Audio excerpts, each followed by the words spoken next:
somebody feels like you put a love spell on them. I literally was channeling, I put a spell on you from 50 Shades of Grey. And somebody in your energy, somebody who has access to you, somebody who met you recently, hung out with you recently, feels like you did something. I don't know if you guys are actually witchy, if you guys are practitioners yourself, if you guys, I don't know, maybe you guys did do something, maybe you guys didn't. But this person feels like you did. I feel like for a lot of you guys, you do have a spiritual witchy side of you that this person, it's 10 p.m. my time, they can pick up on. They can kind of sense it, even if you're not necessarily public about it. And they just, again, maybe you only hung out with this person once. Maybe this person tends to be non-committal. Christian Grey, I think I've never actually seen 50 Shades of Grey, but he was non-committal. Like, right? Like, he kind of changed his whole character in the movie for Anastasia. And again, I haven't even watched the movie, so that's saying something. But let's see what this is about. This collective, Ace of Swords. You have this... Oh. Shut up. 111. I feel like a huge thing coming through is you have this person expressing things that they did not think that they were going to express. Truths that they didn't think that they were going to have. Again, realizing that they could be someone who goes in a committed relationship. Realizing that they might not want to be someone who just goes and sleeps around or goes and does things like... Literally, they're like, how did they do that? How did they do that? How did they change my view on love? How did they change my view on success? How? Literally, and that's where it's like they must have put a spell. They must have done something. They must have binded me to that. Because how? You're such a spiritually gifted individual. I don't think you need to touch candles. I don't think you need to be touching herbs. I don't think, like, not saying that you don't have to, but I don't think you're casting spells on people. I think you come into the High Priestess knows her worth. She knows the gifts that she has and the value in them. And so you understand that your presence, your aura, your energy, your love is enough to shift and activate individuals. 222. So I don't think you're necessarily picking up the pink candles, talking to Aphrodite. You might, but again, I really do feel like more than anything, you showed this person, you showcased to this person what true love really is. And I don't think they've ever been around unconditional love. I don't think they've ever been around reciprocated love. I don't think they've ever been around genuine love. And so to them, it feels so foreign. It feels so unreal. They're relating it to you doing some sort of spell, you lighting some sort of candle. But I really do feel like it's just your energy. You exude an energy, 303, an energy and an aura of love and of compassion. And people can't help, even I'm hearing like non-romantic individuals around you, they feel that difference. They might even feel like you put spells on them. People might feel like you're doing glamour magic, you guys are doing domination spells, you guys are doing control. I don't really feel like that is the case for this collective. I really do just feel like you guys trust your intuitive knowledge, you trust in your spiritual gifts and your abilities, and you love yourself for them. 333 as I looked up. You don't shy away from your spiritual side. You really do let that show. And again, going back to the beginning, I feel like that could be a reason as to why this person feels like you did do something, is because you are very public, you are very open, you are very confident, and you love to talk about spirituality. You love to talk about different realms. You love to talk about the brain. You love to talk about psychology. And so this person knows that you know things that they don't know about. Does that make sense? Does that make sense? You're a stoic? Is that the right word? You're a stoic wisdom. Like the book that she's carrying, your ancient knowledge, the Akashic records coming through. You know what you're talking about. You know who you are. You know why you're here. You have a level of confidence within yourself. And so you don't question.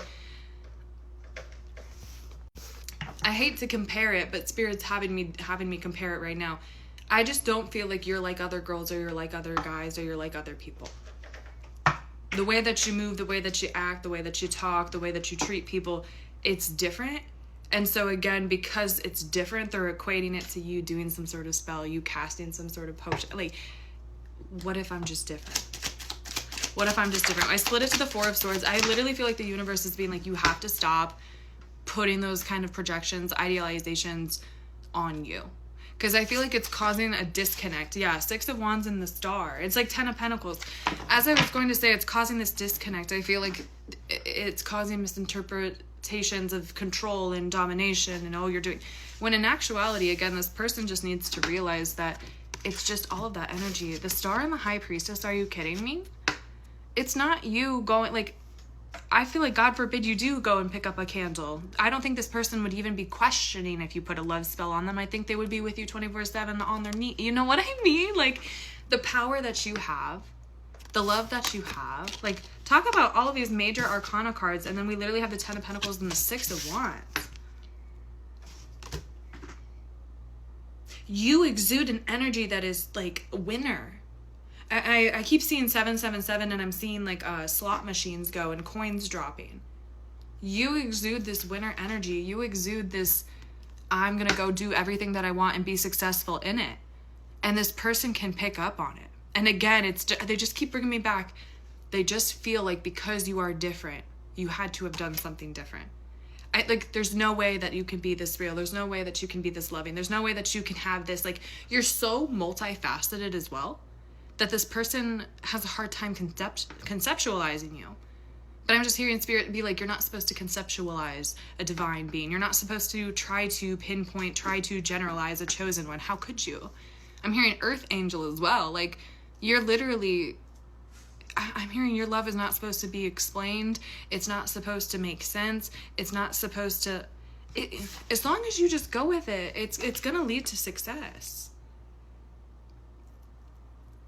This person wants to really celebrate you as well. They really want to build with you. They really want to grow with you. And I think I'm Spirit's laughing.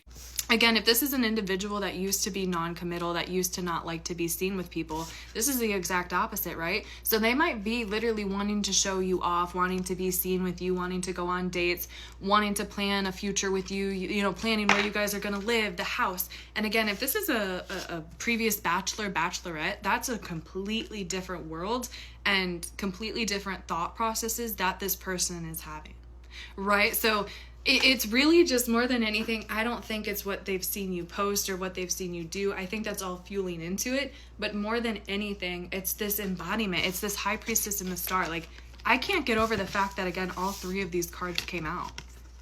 I really, like, do you know how rare that is? 747. Do you know how rare you are? You're so rare. You're so beautiful. I'm really getting tied into all of the blue in these cards as well. You could have a lot of water in your chart, but you just, again, that emotional love, that emotional maturity, the intuition, the spiritual gifts, the spiritual knowledge. You let that lead you. You let that lead you. And from there, people are just like, this is not the first person who has accused or thought that you've put a spell on them. And I'm hearing it will not be the last. I feel like you are probably someone who a lot of people wonder what you do, how you do it. Because again, a lot of what you have, who you are, and what you'll continue to get, it's not explainable by the human brain. So again, a lot of people have to, I just heard, mind your business. 8:38 as I paused. For those of you who are practitioners, I feel like that was you just being like, mind your business.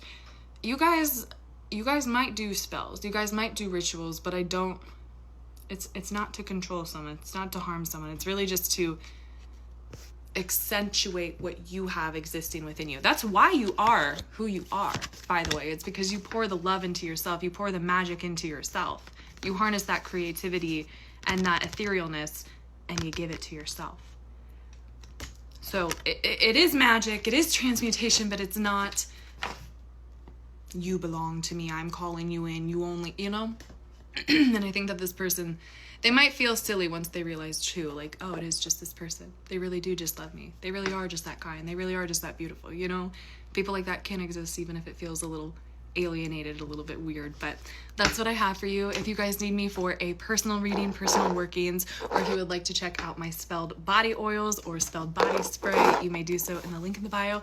Link in the bio only, y'all. This is my only account. I will not reach out, so only way y'all can do it, but I love y'all.